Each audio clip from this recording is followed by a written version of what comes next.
and get it.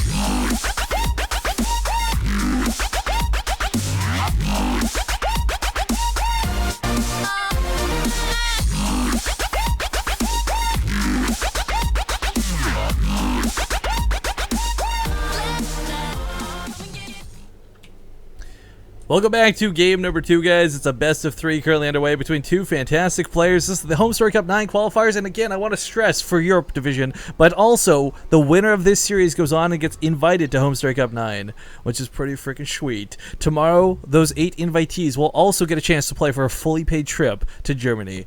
So without further ado, spawning in the bottom right corner of Way Station in this horrible spawn location. Talk about that more in a moment. It is Empire's Costs. And that's upper left. As the red Zerg, it is Firecake. Oh, and I gotta go close the bets because I forgot about that. That delay. Now it's worth noting as we close the bets here, 3,676 partus placed on Firecake, 4,797 on Costs. A surprisingly close series for the amount of quote-unquote money that's been put into it. But yeah, I don't know. Costs he had a really solid game. His production was great. He just, I don't know, he got choked out towards the end. Run out of money, run out of ability to remax. It's unfortunate that he was lucky enough to go ahead and get horizontal spawns on Frost, a map that is also kind of death if you get cross. But loses that one anyways, and now is on like arguably like a worse map in these positions. Yeah, so one of the big things I want to point out before we get too far into it is this choke, guys. Look how big this is. This takes so much. This is like Daedalus point wide. The only advantage is the spawn distance from natural to natural, or like rush distance, I should say, is so freaking long as well. There's 2 watchtowers. I mean, this is a stupidly large map. Yeah, it's just the bases are so out there. They take a long time to get to. It's really hard to defend against Mutalisk. It's a whole lot of no. It's a whole lot of no more for Protoss, but Terran still has trouble with it. I mean, it's just the way it is. But actually, if you start the supply depot at the bottom of the ramp, it's like, I think it's just a normal wall, as he's doing. I think when you first look at it, you're thinking of like off to the left. Do you have you ever? This actually brings back memories. Do you ever see HCO Mario play like say I want to say like almost a year ago, 6 months, somewhere in there? I mean, I saw a few games. What? Because like when he would mech versus Zerg, he'd always put the first deep on the low ground and then like triple barracks it up behind it or double barracks it up. Oh, did he? I'm just thinking like that might actually not be bad on this map because of how insanely big that's gonna be. It was weird to see Cost do that because I was just trying to say like I don't think it's actually that big of a ramp, but he seems. I mean, you can do it on any map arguably, just get that wall up that much faster. But to put the second depot on the low ground, it's cute. Well, I think it's a part of it too plays into the fact that he's playing against Firecake. This guy's gonna roach bait him if given the opportunity, right? So if he doesn't have that wall down, he's not gonna hold it. He's not gonna have any way to defend it. So. I have no idea if that's like the MO of Firecake right now, but again, I reckon back to the show matches we had of him, and it was a lot of all-ins. A lot of all-ins and roaches. That might have been who he was facing. Well, I know, but I'm still saying, like, that's going to be on your mind, right? That if that's... Maybe it's because he was facing a Velo at the time. Maybe it's because that's how he plays. I mean... It's true. It's true. So far, really good Reaper control. Got a few Lings, and then I think Firecake actually reacted more so than anything else to get more Lings out. Yeah, this is actually a big difference from that last game. Last game, Cost just played that super defensive style where you go for a couple Marines early, and I mean, this is why I like the Reapers, guys. Even if you don't kill the Zerglings, you force units out of your opponent. You force the extra Queen to come out a little bit earlier type thing. You don't let Firecake do that hatchery trick that allows him to simply get the creep spread the way he did in the middle of the map so early. So, the Reapers, they might not kill a lot, but they still do a lot of indirect damage. Yeah, I know we give a lot of shit to Blizzard for a lot of things, but the inclusion of the Reapers in Heart of the Swarm was like one of the best. For them actually being good. I just hate that they gave us these really overpowered Reapers first, and they made like these decent ones. Why would you hate that? Well, cause like you had like a taste of glory, right? It's like what's that question? Like, is it better to have loved and lost, have never loved at all? Type thing. Yes. Like, okay, well, I loved the really overpowered Reapers, but then we lost them. Well, whatever. I mean, they're still cool. They're not overpowered. They're just right. They add a lot of micro that wasn't there. I mean, seriously, every single build order for Terran was, you know, that's the 1 rack 17 CC. Nothing to do on the other side of the map. Seriously, it was quite boring. But those Reapers actually die, unfortunately, before the Helens can come back them up. Well, more Hellions are across the map, and again, it doesn't seem like a lot, guys, but even with these 2 depots already being down, this really sort of jumpstarts the wall. Ryong and some others we've been seeing too have even just been slapping out double engineering bays as part of it. It makes it a little bit stronger, a little bit riskier, but it gets the wall done a lot faster. On wide wall-offs, you can also try and put your 3rd command center down there if you're going for a quick 3rd. Yep. That works out sometimes. I mean, no one really goes really early roaches at a time where you can save the SCV. So, it was an option. Well, 16 more lings are coming out right now. This isn't certainly, this is not like a speedling all-in or anything quite so scary, but the thing is, you really need these active to deal with Hellions. It's not fun dealing with Hellions with just Zerglings, no matter how many you have. Because the perfect player will make sure that they kill every single one of them. It is going to be that double engineering bay wall off. Yeah. I still think, by the way, even though he's kind of fallen out of the scene, Apoc's got some of my favorite Hellion control of all time. But man, what happened to that dude? I don't know. He like changed his name. I know it's like something weird now, but yeah, you don't see a lot of him in tournaments. I'll have to go like ask the IVD manager, like, yo, does this guy still play? He's like on your team, right? I suppose so. He was the first one I saw always, you know, make a choice to go for 4 Hellions just to suicide them in. Yeah. As opposed to going for 6 and then saying, well, maybe. Firecake getting at Roach Warren seems to be just for emergencies. Right, it's curious that he didn't put as part of the wall off, though, actually. Because, I mean, you're already paranoid about Hellions. He's banking on his Zerglings holding this and not allowing them to get past that. Oh, it's actually more of a bait, almost. You see that many lings, you don't think they have any more. Here comes this around, because you're on creep. Ugh. Both players so busy. This is why I always love watching with like the Hellion Zergling fights, is both players are so busy moving, neither gets to really shoot. But this is kind of what's like, Kaz isn't doing it as much as we've seen Apoc do, but like I said, you segment like 1 or 2 Hellions off, just to get like that extra hit. It looks like Firecake's going to barely win the fight here with 1 Zergling being the victor, but somehow that trades out evenly, surprisingly. Hellions are the worst, man. 1 Hellion versus 1 Ling, so difficult. Right? Why? You're like, you get this giant canister of fire, in the worst case scenario, you should be... Okay, real talk. Self-destruct capabilities on Hellion, right? Like a Baneling. You like have a blink. Did you see suggestions where he said that corruptors should be like banelings in the air? I heard he posted like a bunch of Zerg suggestions or something. I haven't seen them yet though. It was people didn't really like it. I mean, I don't know. I didn't really look So, into it so much. Zerg banelings in the air, so kind of like, I don't know, scourges. Yeah. Well, it's like corruption is an ability that could suicide them. They aren't like designed to suicide. Oh, that'd be interesting. Yeah. So it's like you could like put 2 and splash a bunch, and then come in with the rest of the corruptors and kill them off. If we can be honest, I think some of my favorite corruptor control or corrupt related things right now is like when you get one that's like secret missile like crazy, and you like fly that into the Terran Armada.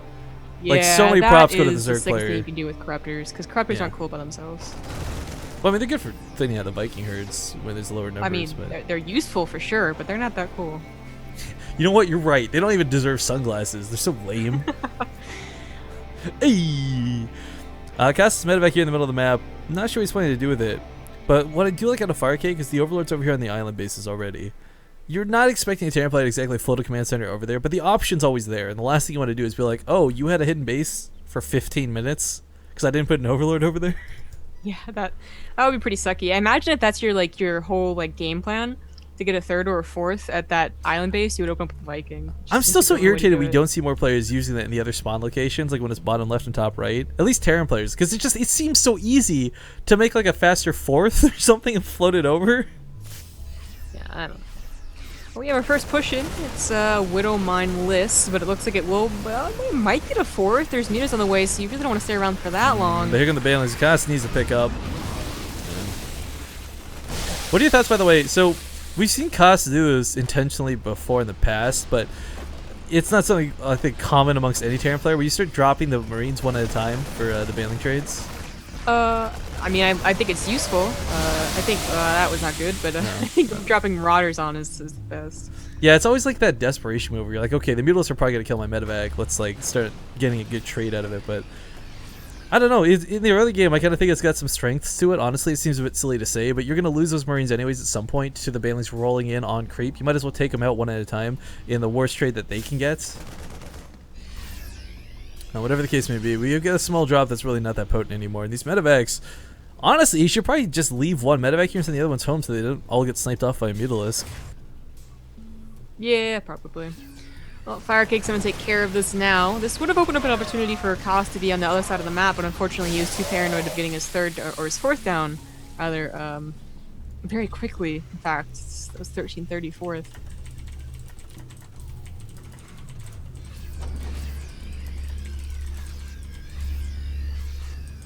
Sorry, one sec. Yep. Well, upgrades are gonna finish up exactly identical to each other. That attack on the fourth, which you can't see right now because Rifkin's doing something. Sorry, that's a lot of something. banelings. I just got really irritated by something in such a. I just couldn't let it go. I'm sorry. But yeah, the turrets. Well, they weren't quite done in time. If they were, those Mutalists would not have dived in the way they did. But that was a lot of banelings just thrown away. Even though we got the tail end of that, that was like a lot of banelings just sacrificed. It took some of the army down with it. It wasn't like the worst case scenario. You're trying to take down a planetary and you're one baneling away from doing so. You know what's kind of crazy though? Look at the spread of overlords on this map. Can you imagine if Kos had made that Pult Viking early on, like that one Viking clear up overlords? So many deaths. Jackpot, right? Okay, well, this attack on the fourth once again coming in. Planetary Fortress, it's not got the surface area blockers that you would love to have to stop the banelings, but there's not enough banelings to knock it down. So Firecake, I think, recognizing this, decides to go northwards to take a fight. And Kos, well, this base is going to go down, that's for sure. Well, what's actually a big problem is that Kos does not really have any vision on the left side of the map where he took his fourth. You know, this would almost be definitely expanding the way that he was trying to attack. But anytime Firecake does a counterattack for the fourth, it's going to hurt. This has gone so far pretty good for Kos. It is going to be cleaned up eventually. The baneling trades end up being really good for Kos, but the rest of this is going to get cleaned up. That Thor, he's trying to micro it. I like the effort there, but you know what? It comes pretty far ahead in the resources lost. Of course, this is a big part of the way just banelings work mechanically. You have to throw them away. You're never going to have them again for round 2. But while this was going on, we actually had Hive snuck in behind us, something you can't usually afford at this stage of the game. Well, most maps, the rush is a lot closer, and you're constantly trying to harass the fourth, or you have opportunity to harass the fourth and go to the third or whatever. This map, Firecake really hasn't been too pressured. I mean, Kos has been dealing, you know, blow to blow, but it's really not like either player is under a whole lot of pressure. Coming in here, the command center is under attack. There's about a turret in a bunker here. The bunker's actually going to do way more than the turret did. Kos a little bit slow to respond to that. Now the Marines are stimming backwards. Whoa, that's a big stim. That's the definition of an overstim when you've only got 4 medevacs in your army. Yeah, that's one thing Kos, you know, I heard you mentioning it last game, just keeps on having a point where he forgets to build medevacs. You know, you kind of assume that if you're able to keep them alive, you don't need to, of course, but he's not keeping them alive. Right, and it's not necessarily even forgetfulness. It's just like prioritizing making 100 Marines first. I mean, you can work with 4 medevacs, because the idea is if you keep these 4 medevacs alive after the fight's concluded, when you know both players have almost nothing left, the medevacs will win the fight for you. You don't need 20 of them, but still, just because you got more Marines to throw away doesn't mean you should throw away more Marines. Yeah. Trying to do something with these Widow Mines. Now, unfortunately, I mean, you were talking about how Widow Mines just really aren't that great anymore. They definitely weren't what they used to be before the nerf, but you know, if you're gonna go Widow Mines, you should go for Widow Mines. Kos consistently gets only like a handful. It's not really that scary. Yeah, and the thing is, like, when you've only got 4 or 5, the Mutalists have no problem diving in for that. If you've got like 7 or 12, they get a little bit worried, and that's not quite the easy snipes. But 2 drops up here in the north, gonna kill a couple of drones. Yeah, this drop didn't really make any sense. You pretty much continued along the attack path that you were already on, so Firecake was going over there anyways. Yeah. He still picked up a lot of drones, though, but he's going to lose the drop ships. Now, this would be a great opportunity to go on the left side, and finally he is. He actually picks off quite a few. He clips quite a few of his Mutalists while that was going on. But Kos, again, with the Thors in the front lines, he's engaging without the army. Too focused up here at the top right, I guess. He did manage to sneak out one of the medevacs, by the way, so now coming up here to the other base. And the Banelings and Zerglings don't really know where to go. They don't want to engage the fight. They're actually becoming Banelings in the middle of the map. If Kos had just scanned a little bit more forward, that would have been a lot of free Banelings. Potentially, yeah. This is definitely what you need to do, you know, not just attack one path, but go the other side, you know. That also helps protect your fourth, which is on the left side, you know. So Firecake has to actually run a little ragged. He can't just counterattack and be okay with it. That's the problem with this middle of the map being so damn big, too. Oh, nice snipe on the medevac, by the way. But, like, as we see Kos's army, just can't find anywhere to really engage this properly. We got Ultralists, we got Banelings, we got Zerglings. Everything is just swamping over Kos's army. There's too much of everything here. And Kos's production is pretty good, though. Look at that Remax. Yeah, well, Yeah, that's he'll probably be okay, especially if and he is using these barrack production as a that Sim City to help out against the Ultras, because he realized well, I didn't have enough Marauders right there, and that's because he was maxed out. He was actually prepared for the Ultras transition with so many tech clubs. It's scary though. He's got a lot of minerals, his gas can's kind of wavering. He needs to take another base. This is not a map where you can play off of 4. Especially with the way Firecake's had control of everything so far, 5th base is going to be almost impossible to secure, I feel. Because every time Firecake attacks, the bottom line, his units are faster than Kaz's. Kaz is going to have to stim to even get from like the natural base to the 4th. Yeah, and there's no good place to put your orbital command either. Like some maps, you can kind of sneak it away and use it, the main one as some other base. This map, you gotta go for planetary and, really defend it very well. Make sure it gets up and ready. I'm telling you, man, if there's one thing that stops Banelings and Zerglings, it's an island base. Just put down like 15 turrets. I mean, that's what he's doing. See, that's what frustrating. That's what he's doing anyways, putting down a fuck ton of turrets around these expansions. But anyways, he's trying to cut back through the Ultralisks. The Banelings aren't going to get connects this time. Koss has got some pretty good spreading going on, but there might just be too many Ultralisks. Oh, he has a perfect opportunity right now if he had more army to go ahead and start kiting them. Here they finally come. If he can kite this, he can take down a huge chunk of supply really, really fast, and that's exactly what's happening. Yeah, it takes out so many of the Ultralisks, and now the Mutalisks are going to be in a little bit of danger here as well. It's the first time we saw Windmines actually be really effective, by the way. Big props go out to them, but unfortunately the command center was forced to be lifted too. I think a lot of SCVs got chopped up to bits while that was going on at the same time. Yeah, I think he might have tried repairing it first and then realized that wasn't going to happen, so a bit unfortunate, but Koss actually being mindful enough to rebuild those SCVs doesn't really need to rebuild any more than those that he's getting right now, because he's still at 71, which is still pretty healthy. Oh, this army in the middle of the map is screwed. Pick it up, Koss! Yeah. There's not that many Mutalisks left at this point. The medevacs become more and more viable. Yeah. But still, dealing with these Ultras is not going to be easy. Again, this is a situation where I'm looking and I'm screaming, like, where are the Hellbats? Because the Zerglings are the one thing that are really screwing him here. That was the best choke you could find on this map, pretty much. That was the best that Koss could have done, especially with that Thor helping out as well. Again, if Firecake makes the mistake of trying to end the game by going into that production Sim City, it's not going to work out. He keeps over-dedicating a lot with these Ultralisks too, but the difference is he can really afford these losses. Like, he's coming out behind in these engagements, guys, but again, he's got, quite frankly, half the map under his control. Yeah. Firecake is so focused right now on this side of the map. Now is a perfect opportunity to load up 4 Marauders and get 1 or 2 bases. Yeah, start doing some base snipes. The other thing too is, like, for Koss, I really wish he had a Viking. Can you imagine if he just slowly killed all the overlords around the map? Like, that would actually probably supply lock Firecake. Anyways, he's retreating for his life once again, trying to get to that Sim City, that safety net. He's so scared to stim because he knows everything will, like, one-shot him. But this is, again, Firecake's scared to engage into this, knowing that he can't break that Sim City. Oh my god, this is horrible to watch. I don't think that's enough army to actually dedicate to dealing with Koss's army, plus a planetary, but Firecake seems to think so. At the very least, it got Koss out of position. He just turns around. But the Marauders caught by those Zerglings actually put them in fire of those Ultralisks way too much. We got some Windmines about to reload here. Some snapshots going to go off, but as we see, they get cleaned up by the Ultras thanks to that detection from the Overseer. If he just had 2 medevacs doing something else on this map, he would be coming back in a huge way. But Firecake's still okay on economy. But if we can be honest, he can't even really afford to load up 4 Marauders at this point. Like, he needs every bit of army. These Zerglings, man, these Zerglings. He can't just stay back here. Like, if he thinks this is a great position, his 5th goes down. So it really is. Firecake would have to be the one to over-dedicate and lose all the Ultras. Koss is not going to break out. Why is he throwing the SCVs into this? Because he has so many. That's actually not too bad. Planetary screwed. Family's going to connect to this too.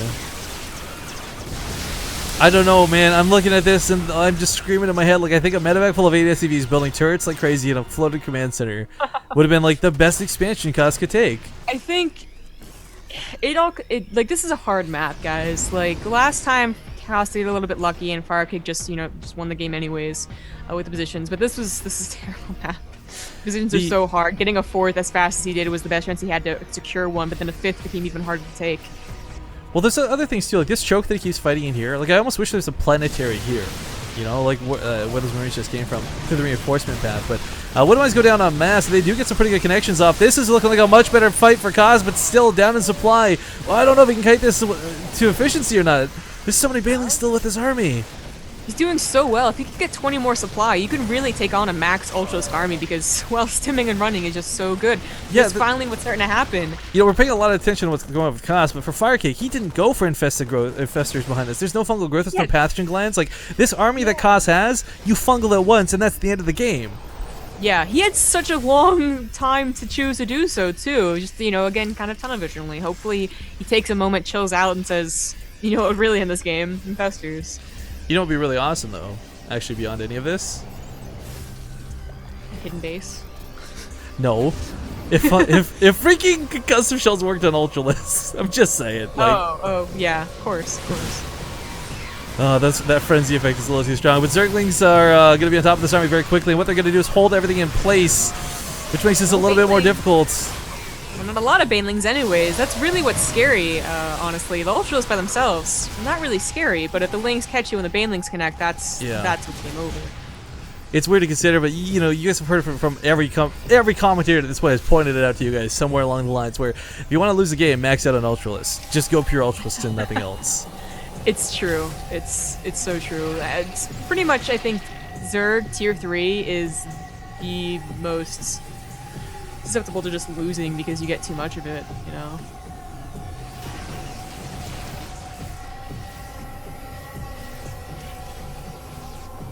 Well, top right, we had a drop try to go off. Sadly, Koss can't find any breathing room in this game, and the longer it takes him to lock down this new base, the worse this gets. You know, it's so weird to consider because he's so down supply, but I kind of feel like the amount of defense he's had to put over here, moving some of the barracks is over. Building some new barracks, some supply depots, engineering bays. Like, get the Sim City so he can hold this base. Yeah. One thing I always like to do when, if I can secure a planetary is, like, put bunkers around it if I know it's going to be the focal point. So for the Banelings have to waste more on it, and it's actually a position you can put back with the Ultralisk. Oh, dear God, that was the unluckiest thing in the world.